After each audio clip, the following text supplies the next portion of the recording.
Here's how this works. You've got two main sections, the reference view and the quiz view. The reference view shows you where all the natural notes are on the low E string, the A string, and then both strings combined. That's your map. You'll only use it when you need to check your answers later. The real practice happens in the quiz area. That's where you'll test what you actually know. Start with the E string only. That's your first focus. When you're ready, scroll down to the quiz diagram for the E string. This is where you'll play the game. Call out a note. Maybe start with E, and then try to find it on the E string. Once you've made your guess, pick another one. Try G, try A, maybe B. Jump around. Don't go in order. Here's the important part. Every note you pick, you get up to 3 tries to find it.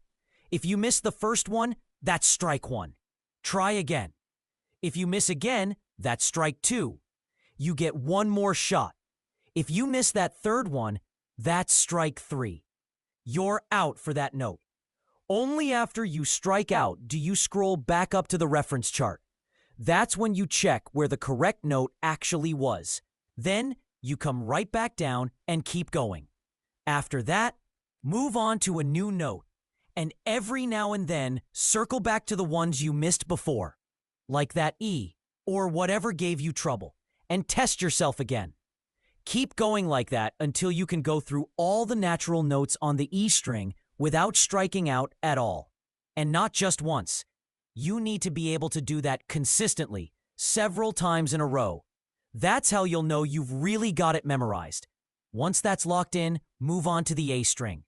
Before you start, take a minute to look at the A string reference chart up atop, just to refresh yourself on where the notes are. Then head down to the quiz area for the A string and repeat the same process.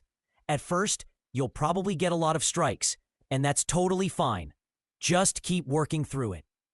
Each time you strike out, check the reference, see what you missed, and then try again later. You'll notice the strikes start to disappear the more you practice. When you can run through both strings without striking out, it's time to combine them. Now you're quizzing yourself on both the E and A strings together. Call out the string and the note before you find it. Something like A string D, or E string F, or A string G. Make it random, switch between strings, and keep it interesting. The goal is to be able to find any note on either string instantly, without hesitation and without strikes. That's what builds real fretboard awareness. So remember, the quiz area is where the learning happens. The reference charts are just for checking yourself after 3 strikes.